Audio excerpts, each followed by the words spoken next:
All right, so we're gonna move back to the NFL. We got the Week 7 recap. We had some exciting games. I mean, somebody threw up 54, and it wasn't Tom Brady, folks. We had a game where the team scored 5 points. That's right, five. So there's a field goal and a safety. Yo, that's wild. So, with that said, Jay, all the action all over the landscape. What caught your eye in Week 7? I got a I got a warrant out for two teams arrest. Fraud alert, fraud alert. And it hurts me to say this because one of them my squad. Look, the Denver Broncos and the Carolina Panthers, they should be arrested for fraud. These are two teams that had us suckered early on last month at 3-0.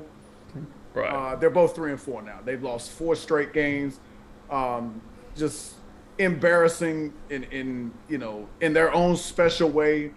This week, you know what? Denver got lucky that I don't even remember what we was doing last week or Friday that where we couldn't get together and make this happen. But Denver got lucky because they was gonna get killed on that show. I'm a little bit more calm today. But look, no Baker Mayfield, no Nick Chubb, no Kareem Hunt. So you have Case Keenum, and I don't think I know anybody named D'Ernest in real life, but you had a D'Ernest on the field that night and just running the ball down these dudes' throats.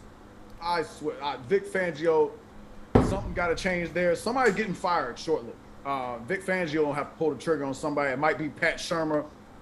Get the guy, get him. He's got to go at some point because this offense is just pathetic. There was some warning signs early on in the season. Even when you did starting 3-0, your offense was looking suspect at times against teams that just were awful, including the Giants, who I'll get to them in a moment, and then the Jets and the Jaguars, just 3 god-awful teams. Look, you lose to Baltimore, I understand, but then you got a Pittsburgh team who they didn't look like they could figure anything out, and next thing, and they can't run the ball, and then Najee Harris, he's doing whatever he feels like, and then you had, who was it? You had the Raiders. The Raiders after the emails, and they just roll in there like everything's fine. We got Rich Bisaccia, or whatever his name is. He's just leading them in. He looks like a veteran head coach, So Denver drops that game, and then you got Cleveland, the wounded Cleveland Browns, and you don't even bother showing up for the first half, the offense that is, and they just D'Ernest Johnson just running the ball, looking like just get his gold jacket ready. He's coming in there. Enough of these guys. Let's go to the Panthers now. The Panthers, the New York Giants. Not only the New York Giants, they had some injuries too. No Saquon Barkley. We can't find him right now. We don't know where he is. He's nursing some toe injury. And then Kenny Galladay not available. I thought it was an ankle. It's some lower, but he's never healthy. I'm getting tired of him. That's true. Kenny Galladay not there. There was probably some other receiver. Did Sterling Shepard play? I don't know. Bottom line is, the Giants are not very good. We've seen it. They 1-5. They beat, I don't even remember who the other team they beat. But Denver beat them week 1 by a pretty wide margin. I think it was, I've been 27-7, something to that effect. The Giants aren't good, and yet they come out there and they just whoop these dudes 25-3. We got Devontae Booker. He's out here scoring. You have, Kadarius Toney. He wasn't even playing. The rookie from Florida. I'm just thinking about, listen, Sam Darnold was looking pretty good the first 3 weeks of the season. And I hope he don't have plans for Halloween. Don't take this dude to a haunted house because he's going to get scared. And then you're going to have the ghost headlines. And it's just not going to be very good. And now you have the Panthers. They're talking about, Deshaun Watson, is he available? We'd like to get in on that. I will tell you what. It ain't going to be the backup, P.J. Walker. That was a nice story from the XFL. He comes in there. He goes 3 for 14. Just a mess of epic proportions. You got this dude, Robbie Anderson. We thought he was going to come in there with Sam Darnold and do something. He can't catch a pass. I mean, it's terrible. So, and then where's the defense went? That defense that we was praising to the high heavens the first 3 weeks of the season. The Broncos, too. And I know they got 7 linebackers on injured reserve. So I get it. You're dealing with injuries. They out here acquiring Stephen Weatherly from the Vikings and Kenny Young for the Rams. They trying everything. That whole linebacking crew when Von Miller left the game this week against Cleveland was out. No Bradley Chubb. no Alexander Johnson, no Josie Jewell, no Von Miller. My Lord, just everybody. But I get it. I get it. But at some point, somebody in there, can we get a defensive lineman to get off a block and get these no-name running backs for just chewing up yardage? I went back to Denver and I shouldn't have. Forget about it. You know, we got another team they're 3-4 as well, and they're in some trouble at this point. You know, I'm not jumping off the bandwagon just yet, but it looks pretty grim right now. That would be the Kansas City Chiefs. Look, I get it. Tennessee's one of those teams that's got a formula. They got Derrick Henry. They can control the clock. They can get in third and shorts. They can sustain drives, and they did those things. That first half, Mahomes couldn't get on the field. And when he did get on the field, he couldn't sustain the drive. I think they possessed the ball in the first half for about 6 minutes. Those 6 minutes were not very good. Mahomes is in a situation where he's trying to do a little too much. He got Tyreek Hill. He's got Travis Kelce. But I mean, outside of that, I don't find any of their other weaponry all that spectacular. I'm looking at Mecole Hardman, Demarcus Robinson, Byron Pringle. I mean, these aren't names that are blowing you away. And then, Edwards-Helaire, he's not there. You got Darrell Williams. And I thought this offensive line was solidified, and I don't think it is. When the Titans defense is just making their way in the backfield, pitching tents back there. And Mahomes got great mobility. He can escape sacks, and he can get outside the pocket. He can extend plays. But give Mike Vrabel some credit. From time to time against these elite, up-and-coming NFL quarterbacks, think of Lamar Jackson in the divisional round a couple years ago. You think of this performance against Patrick Mahomes. I mean, this was the worst defeat for Patrick Mahomes in his career. 27-3. You got 3 points. That's it. That's horrible. And I tell you, I felt it in fantasy too. It was a nightmare. It was nightmare football for me. So, and then and Derrick Henry didn't even have a big day. He didn't even do all that much. But the threat of Derrick Henry and the fact you have to account for him, and then look, I'm telling you, Tennessee, don't sit here and think that Tennessee's good. I don't think they're that good. They're 5-2. They got the best running back in football. They got 2 elite wide receivers. But Ryan Tannehill, nope, ain't no way. I'm not buying this team one bit. I swear, I'm not pleased with some of these teams. We got 2 teams on fraud alert at 3-4, and then we got the team who, the Chiefs might as well be on fraud alert, as well. They 3-4. The defense can't figure anything out. Again, look, you're 3-4. You still got time. There's still a long season. You got an extra game now. I think it's still fixable, but it's definitely time to be concerned, and they need to start figuring things out quick, fast, and in a hurry. Hopefully you got something positive to share with us. Well, I do. Matter of fact, I want to go over to those Las Vegas Raiders that you talked about. And listen, I'm going to keep it real. I thought they was going to play worse without John Gruden. Hell, it seemed like they was waiting to get John Gruden out the building. I still don't know who this interim head coach is, but hey, listen, the Raiders doing what they got to do. Hey, I ain't mad at it. Hey, listen, you know what I'm saying? They make some things happen. So maybe John Gruden was holding them back. I don't know, but I just want to get shouts out to the Las Vegas Raiders post email scandal. Except, to be continued because somebody else probably going to get some action. Now, let's talk about the Falcons and Dolphins here, folks. Listen, 2 teams that, shall I say, are in the basement of the NFL right now. And that game was 30-28. It was a barn burner, folks. I didn't even know both of these teams could score this many points in the same game.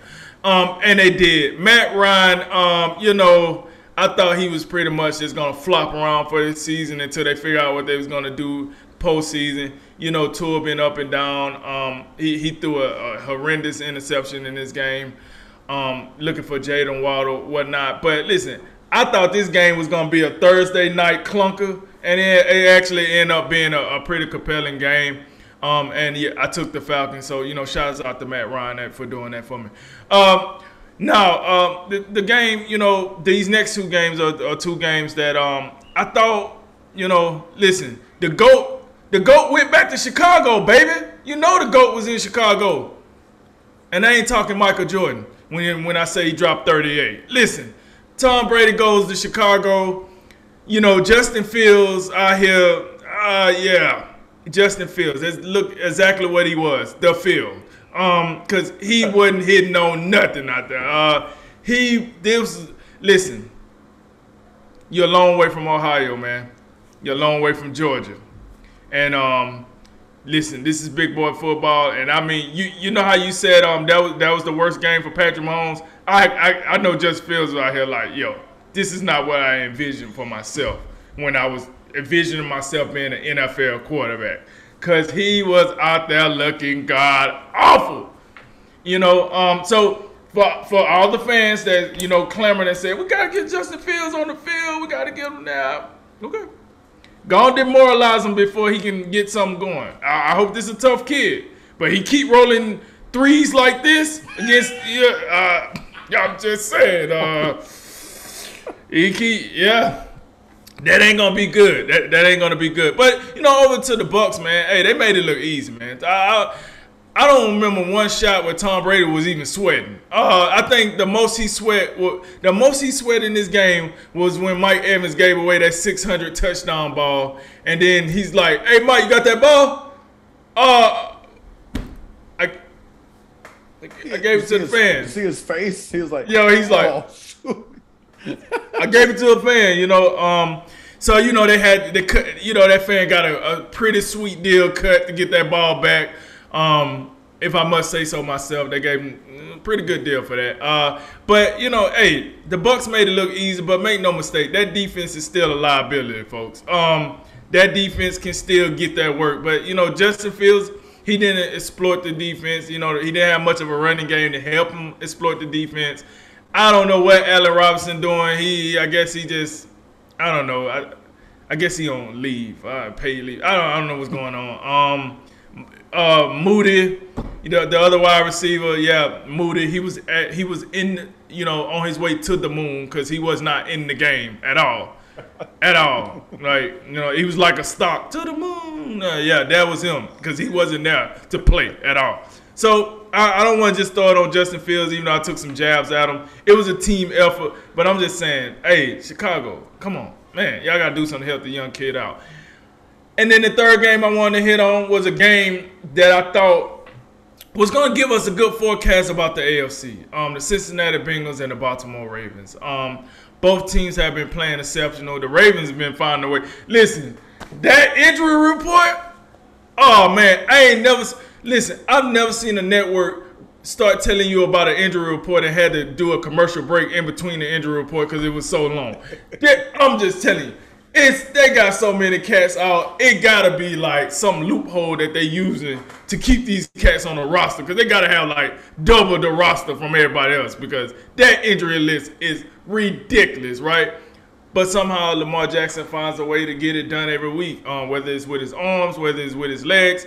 So I was compelled to see this because the thing about the Bengals is, and what I'm starting to feel is with Zach Taylor as the coach, right, is they're playing a young style of football, right? So I was curious to know, Joe Burrow, pretty young cat, Jamar Chase, pretty young, T. Higgins, pretty young, Joe Mixon, a young guy. They don't have, on the offense at least, I mean, they don't have a guy like that I consider like a veteran, like an older veteran. I feel like Cincinnati's a pretty, I mean, maybe CJ Usoma. Maybe he might be a guy you can consider a veteran, right?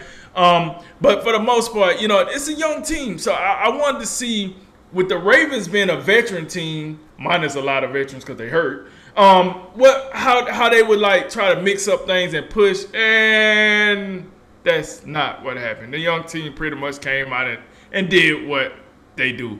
Joe Burrow and Jamar Chase, let me tell you something, folks.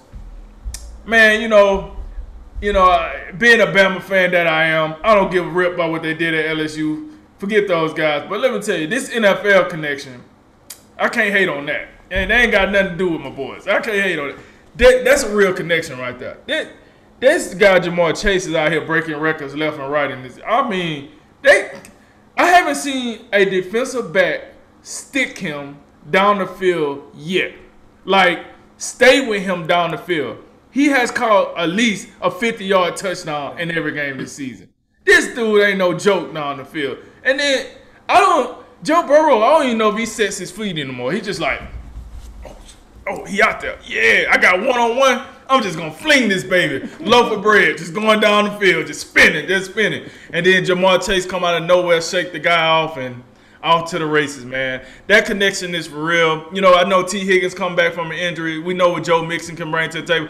Hey, man, Cincinnati is for real. And I'm telling you right now, right, the Chiefs are in trouble because I'm looking at, man, you know, the Bills, the way they're playing. The Ravens are still in it. You got Cincinnati coming up. You got the Chargers coming up. I mean, man, listen. Hey, Chiefs, this ain't the old AFC as you remember it. Y'all might want to get it together. You got the Chargers and the Bengals just alone, just those two young teams. Yo, these dudes are coming. So the Chiefs might want to get their act together. And also, I want to say, rest in peace to Marshawn Lattimore, because you just got straight axe stumped by DJ Metcalf last night on his way to the end zone. I know the Saints won the game, and it was a lackluster game, I must say. But DJ Metcalf just straight, oh man, what was that? Pop one out there. He just like, hey, boom, stepped on him, took it to the house, and then Marshawn Lattimore, he wasn't the same for the rest of the night. He was in his head for the rest of the night. Like, you gonna treat me like this? You gonna wipe your cleats off on my face mask? Forget you. So, I had to take that dig because I thought that was pretty comical how that went down. But yeah, man, those was the 3 games that I seen in week 7 that caught my attention, and that's what it is. I got a couple more notes. I want to go to back to the Falcons Dolphins game real quick and just highlight one guy, and that would be the rookie tight end Kyle Pitts. First four games weren't anything, you know, particularly great. Last 2 weeks, he's got 16 catches for 282 yards, I believe. So he's, you know, it seems like he's figured him out. Atlanta's figured out how to utilize him. So when you got him and Calvin Ridley out there, you know, that's a 1-2 punch that can be reckoned with. So shout out to him, and I guess I'll scream. Good job, Arthur Smith. He's doing something out there, so good for him. And then you know, to go back to the Chiefs and just the whole AFC picture, I will say, well, one benefit for the Chiefs, if there is one, is the AFC right now is kind of muddled. I don't, you know, if you're in a situation where you're saying Cincinnati perhaps is the best team right now. Well, no. Let me be clear. I'm not saying Cincinnati is the best team, but I am saying they're making themselves more of a contender as the season go along. Yeah, and by the way, when I said you, I'm not saying you specifically. I'm saying there's some people out there who I'm sure like, oh, Cincinnati, they might be the team.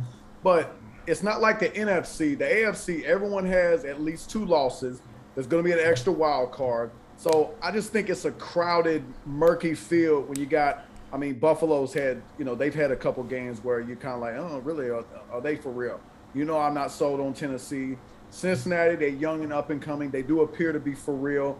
But, you know, Baltimore, you know, everybody's hurt, so you don't know what to make of them. The Chargers defense stinks, just like the Chiefs defense stinks. So, you know, it's hard to tell with them sometimes. They go as their offense goes. There's just a whole lot of kind of unknown question marks that it remains to be seen how it's going to shake out. If you're in the NFC, you'd be in trouble. You got Arizona at 8-0 or 7-0. You got Green Bay's got 1 loss. Dallas has got 1 loss. The Rams have 1 loss. The Bucs have 1 loss. I mean, it's crowded, and there's a lot of – the NFC looks to be a little more top-heavy right now than the AFC, so I think that's something that is in the – that's one positive in a pool of negatives that the Chiefs just swimming in. Did they have one more thing? No, I didn't. Moving on to college football.